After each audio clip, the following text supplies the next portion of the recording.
Ok, sí, entonces esta es la clase de influenza que estaba pendiente.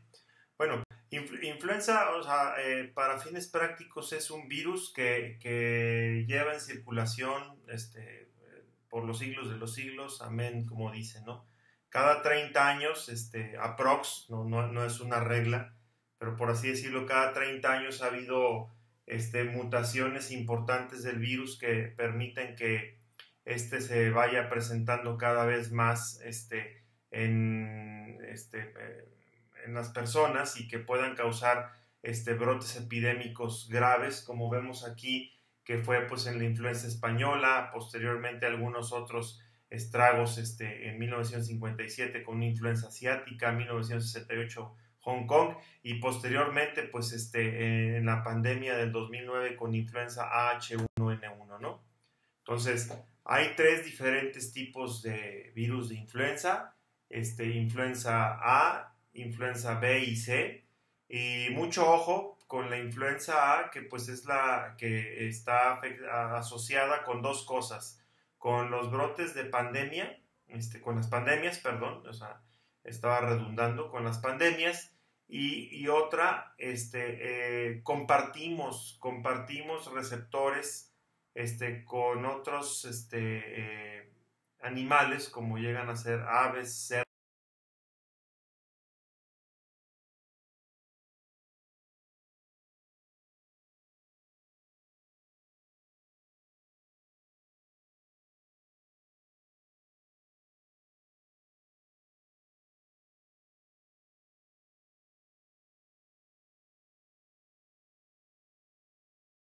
Y la segunda es la neuroaminidasa, que es la glicoproteína que está asociada con la replicación viral y que permita al nuevo virión eclosionar o liberarse hacia la célula del huésped.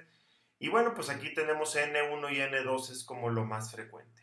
Entonces, conceptos importantes, influenza A, influenza B, influenza C, neuraminidasa y hemaglutinina, ¿verdad? Y pues es algo en cierta forma cíclico, histórico y mundial.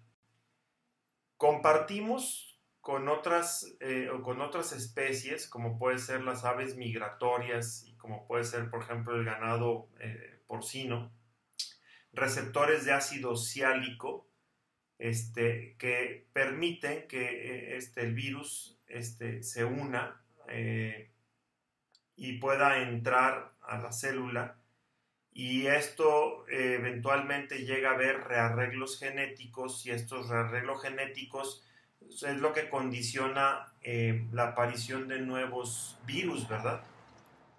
En forma esquemática tenemos que el virus de influenza A son encontrados en muchos animales diferentes, como por ejemplo patos, pollos, cerdos, inclusive hasta caballos, focas, ballenas.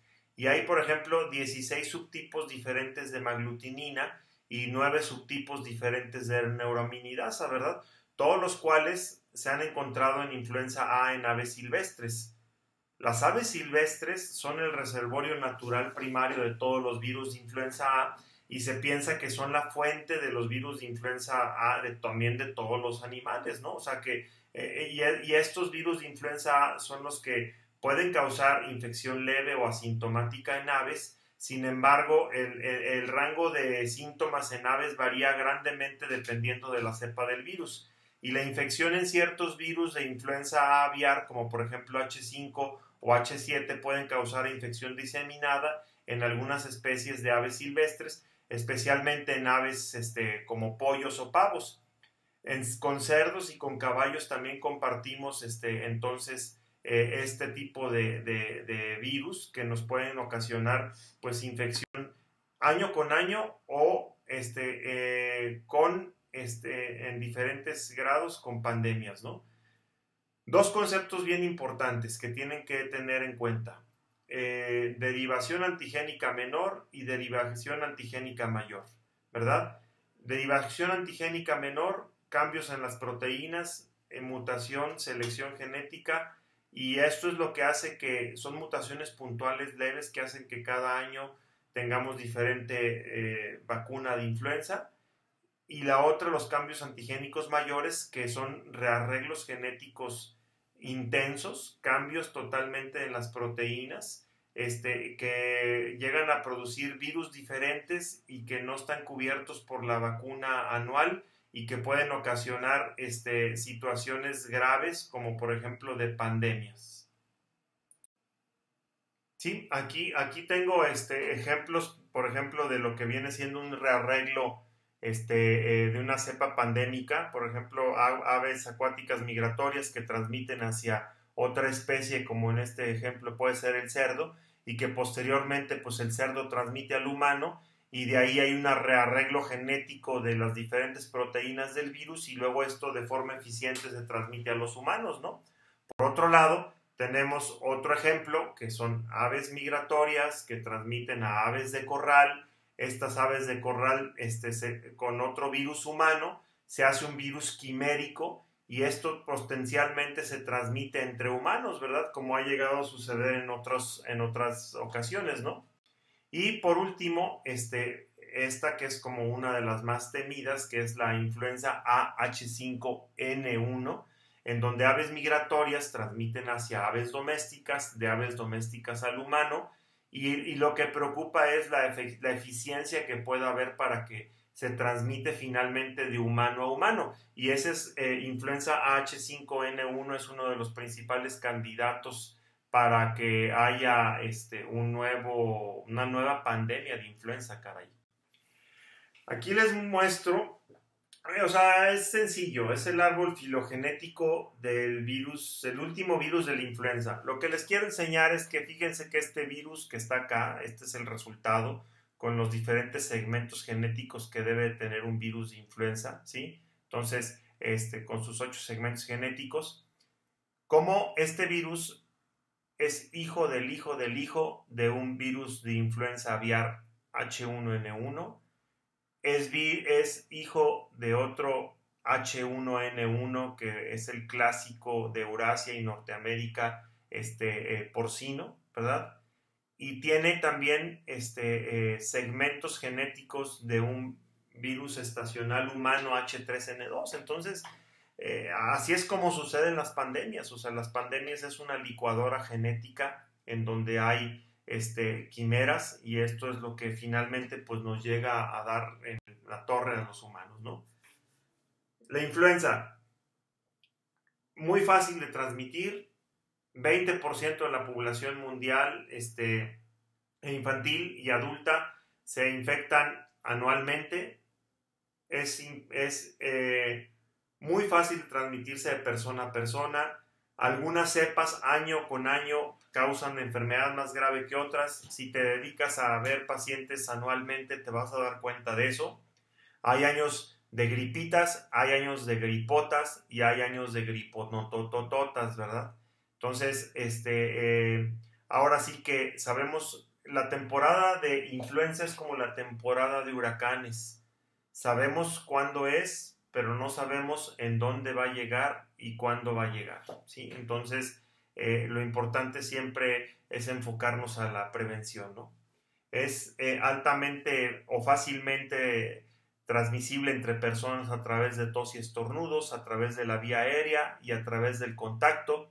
Ya habíamos visto cuando platicamos del COVID, las gotas no viajan más allá de 2 horas, es una zona de protección, ¿verdad? El periodo de incubación es variado, pero puede durar entre 2 y 3 días en promedio, pero puede ser hasta 7 días, o puede ser inclusive de repente hasta 14 días, ¿verdad? O sea, más allá es muy poco probable, ¿no? El inicio de los síntomas es súbito. Recuerdo cuando a mí me dio influenza, estaba sentado dando consulta y me tocó la influenza pandémica. De la nada sentí dolor muscular. Curiosamente a mí lo primero que me dio fueron mialgias. Fue lo primeritito. No me dio fiebre, me dieron mialgias. Estaba sentado y sentí dolor en los músculos. Sentí dolor en los muslos, en las pantorrillas. Para caminar me dolía y luego me empezaron a doler los músculos de los brazos y después abrí con fiebre. Y hasta después empecé con síntomas respiratorios. Pero primero empecé yo con síntomas sistémicos y luego con síntomas respiratorios. De ahí que hay bien importante que ustedes sepan, hay un término médico que se conoce como enfermedad similar a influenza. Y enfermedad similar a influenza, pues sí, o sea, es aquella constelación o constructo de signos y síntomas que incluyen un síntoma respiratorio, que puede ser tos, ardor faríngeo, disnea, por ejemplo, más dos síntomas sistémicos, ¿verdad? Como fiebre, dolor de cabeza, mialgias, debilidad muscular intensa, ¿no? Entonces, es altamente contagiosa, es importante detectarla, replegarse cuando uno la tiene, porque en pacientes susceptibles la mortalidad puede llegar a ser hasta de un 12%. Ya les había adelantado, hay preocupación mundial por H5N1 asociada a falla orgánica múltiple. Utiliza, o tiene más propensión para, tropismo, perdón es la palabra, para receptores de ácido ciálico, pero a nivel alveolar. Está asociada con neumonía rápidamente progresiva y falla orgánica múltiple, como si fuera un síndrome sepsis-like o una sepsis asociada a influenza, ¿no? Que puede condicionar daño orgánico como hepatitis, lesión renal, insuficiencia, diarrea, miocarditis, linfopenia, trombocitopenia, falla hematológica y tiene un comportamiento muy agresivo e insisto, es una de las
tratamiento, principalmente dos, inhibidores de la ARN polimerasa, Valoxavir, Marboxil, e inhibidores de la neuraminidasa, Zanamivir o Celtamivir, Peramivir. ¿Por qué pongo todavía los inhibidores de canales iónicos M2? Porque todavía hay formulaciones comerciales que contienen amantadina o rimantadina, principalmente amantadina, y que no deben de usarse para influenza. Aquí la situación es que luego vienen asociados con antigripales y bueno, pues dice uno, ching, pues lo tengo que dar, pero pues la mantadina, pues eso es para influenza, pero todos debemos de saber, todo médico que se respete debe saber que amantadina no tiene actividad contra virus de influenza actuales, ¿verdad? Sabemos que Valoxavir, Marboxil, Zanamivir o Celtamivir, o Peramivir en su formulación intravenosa, que no hay en México, pero bueno, pues hay que tomarlo en cuenta, pueden llegar a utilizarse, ¿no? Ahora, así como en COVID, hay que tomar en cuenta que con todo respeto lo digo a nuestros pacientes y el siguiente concepto, como lo he dicho en clase, lo digo con fines académicos. Al perro más flaco es al que se le trepan las pulgas. Entonces, sí hay un tema importante con influenza en que los extremos de la edad o con enfermedades crónico debilitantes o si hay un tema importante con embarazo o exposición laboral, los trabajadores de la salud podemos estar expuestos a cargas intensas de virus, ¿verdad? O el estar en lugares en donde hay una transmisión intensa de influenza, como nos llegó a suceder con el COVID, que decías, oye, bueno, pero es que el problema es que ahorita donde vayas hay COVID, ¿verdad? Entonces, eso pues pone en riesgo de complicaciones. Entonces, este grupo de pacientes, que les quede bien claro, en México, pues ya como ustedes saben, tenemos el problema grave de la obesidad, eh, tabaquismo, enfermedad pulmonar obstructiva crónica, como asuntos de la agenda importantes. Me dio la tos para que recuerden el EPOC. Pero bueno, pues es importante que recordemos que es bien importante saber en dónde estamos parados, en qué tipo de paciente, ¿sí? Entonces, se debe de tratar a aquel paciente, inclusive con terapia empírica inmediata, en los cuales hay enfermedad grave porque requiere hospitalización o enfermedad progresiva o el paciente tiene riesgo de tener una enfermedad grave como los grupos de alto riesgo. En estos pacientes o sí se tiene que dar tratamiento, ¿no? Existe la forma de dar profilaxis antiviral, pero sin embargo hay que, como ya hemos mencionado, no es lo mismo estar en contacto que estar expuesto. Estar expuesto es 15 minutos a menos de 2 metros de distancia y una interacción de estar platicando, hablando, de tal forma que se formen gotas, gotículas, ¿verdad? O inclusive a veces pacientes que puedan tener laringitis hasta pueden formar aerosoles por la pura laringitis. Entonces, esos pacientes hay que tener mucho cuidado porque pueden estar transmitiendo el virus de forma eficiente. Entonces, esos pacientes están expuestos. Y estar en contacto, pues son, por ejemplo, todos los médicos, todos los días, ¿verdad? Cuando vemos yo que no me quito el cubrebocas cuando estoy dando consulta, pues he seguido en esta temporada que ve infecciones respiratorias, pues todo el día estoy en contacto, pero con protección, ¿sí? Pero entonces, un contacto cercano con un individuo con infección presunta por H1N1 y que tenga riesgo de complicaciones, o trabajadores de la atención médica o mujeres embarazadas, son los que se prefiere dar la profilaxis, ¿no? Y quienes no se debe dar profilaxis, pues aquellos que tienen más de 48 horas ya prácticamente están cumpliendo el periodo de incubación promedio, ¿verdad? O el contacto no ocurrió cuando había un periodo de contagio o que no hay factores de riesgo, puede uno decir, ¿sabes qué? Puede ser que no necesites la profilaxis. La profilaxis se da con oseltamivir, ¿verdad? Es como la formulación más aceptada, ¿no? Y bueno, sí existe un tema bien importante. Todo grupo de riesgo como es pues digo, pues un mexicano con riesgo de enfermedad debilitante, o trabajadores del área de la salud o los extremos de la edad, como está aquí, está súper indicado la colocación de la vacuna.